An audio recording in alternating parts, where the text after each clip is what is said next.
ka rike mashi wannan.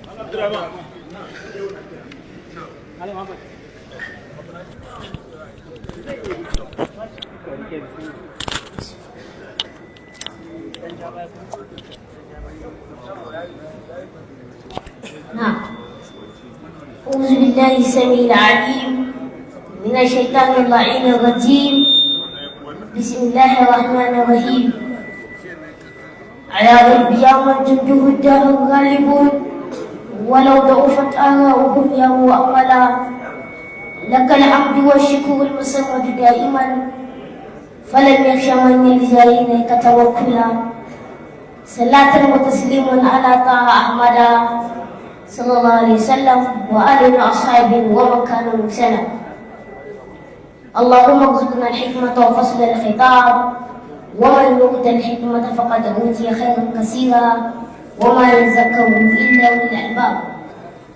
يا إخواني في الله السادات والعلماء وجميع الدكاترة والفلاسفة أقدم لكم تحية الإسلامية المباركة وهي السلام عليكم ورحمة الله تعالى وبركاته.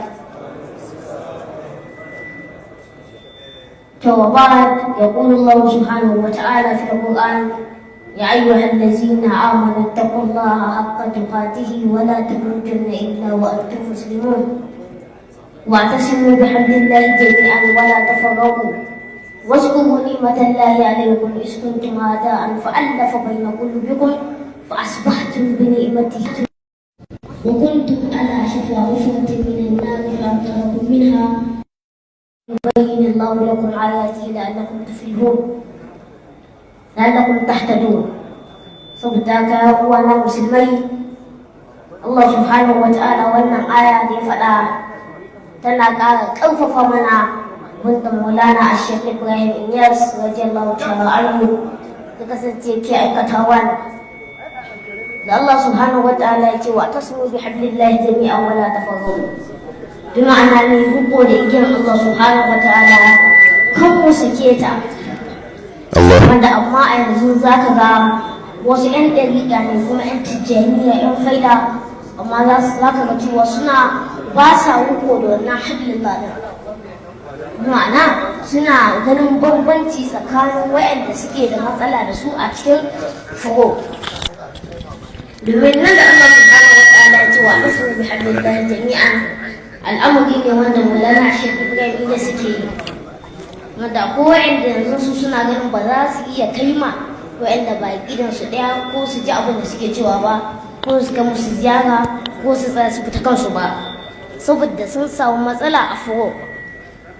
Amma mun duba za mu ga abin da ya haɗa mu usul ɗinmu ya fi abin da ya raba mu ƙarfi. Domin usul ɗinmu abin da ya haɗa mu shine kalmar la ilaha illallah. Kuma da 'yan izala da 'yan shi'a da 'yan ɗariƙa kowa yadda da wannan kalma ta la ilaha illallah. Amma furu ɗinmu su ne akwai matsala kowa da nashi fahimta. Da za a yaƙi da misali da 'yan ɗariƙa da 'yan izala duka za a taru ne a yaƙi domin a ɗaukaka kalmar Allah.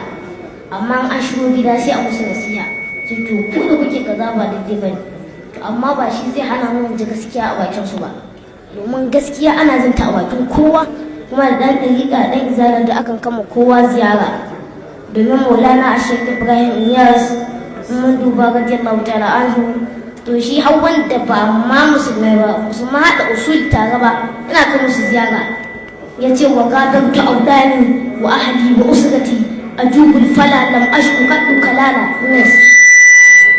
Ya bar iyalan shi da gidan shi da komai nashi ya tafi garurukan ƙasa.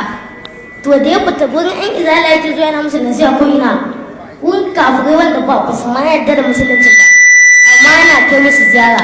To ina ga wanda addinin mu ɗaya kalmar mu ɗaya kalmar mu la ilaha illallah Muhammadu Rasulullahi sallallahu alaihi wasallam.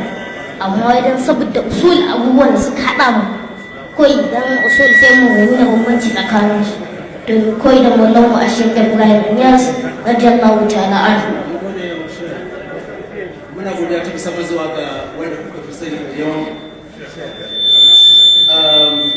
mun gode kuma mun baka dama ka faɗi abin da kake ɗauke da shi, lokaci guda kuma muna godiya ta musamman da kaje ka girmama shehananmu da mahaifanmu, sannan lokaci guda kuma muna magana da waɗanda suke ƙoƙari na yawo da yau daga wuri zuwa wuri. Allahu a'lam bi muradin bi zalika, amma nan muna zaune ne ƙarƙashin jagorancin shehananmu waɗanda su suka shayar da mu, sannan kuma muna tafiya ne ala basirate, muna tafiya ne babu waiwaye saboda mu almajiran shehana Ibrahim da Kaulani.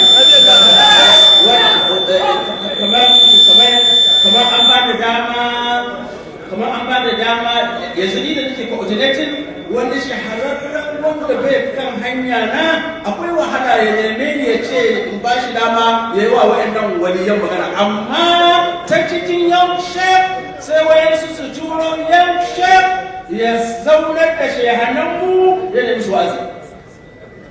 Wannan ba daidai ba ne, wannan ba daidai ba ne.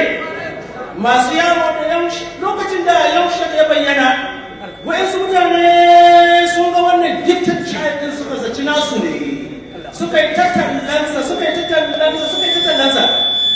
da suka zo suka gano yana ɗauke da abin da ba shi ne manufansu ba, sai suka yi masa da shi.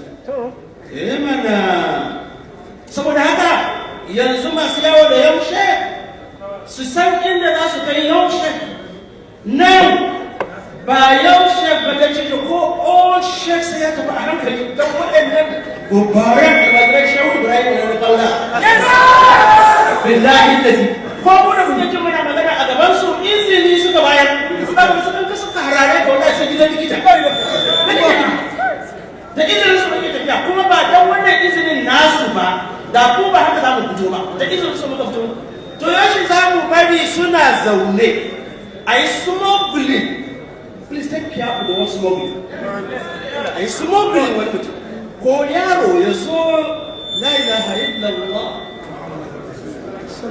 Muna tafiya ne ana basiratu mu ba makafi bane. Ga shahadamu. Ku dubi su da kyau ba sahabi makafi ba. Saboda haka an yi na farko, an yi na ƙarshe. Matuƙan muna coordinating ba a sake samun wannan kuskure da za a zo a sa su shugabanni ba ana cewa wato da izalatu da dalika abu ɗaya ne ba abu ne bane. Wani irin da'awa ne wannan, wani irin imani ne wannan, kafarna bi haddi da'watul iman.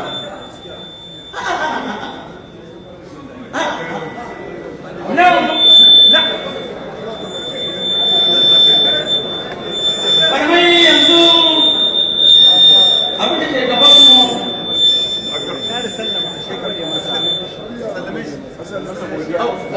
yaushe mun gode maka kuma muna fata Allah ya bai da kai kayan mu an jima. Amin.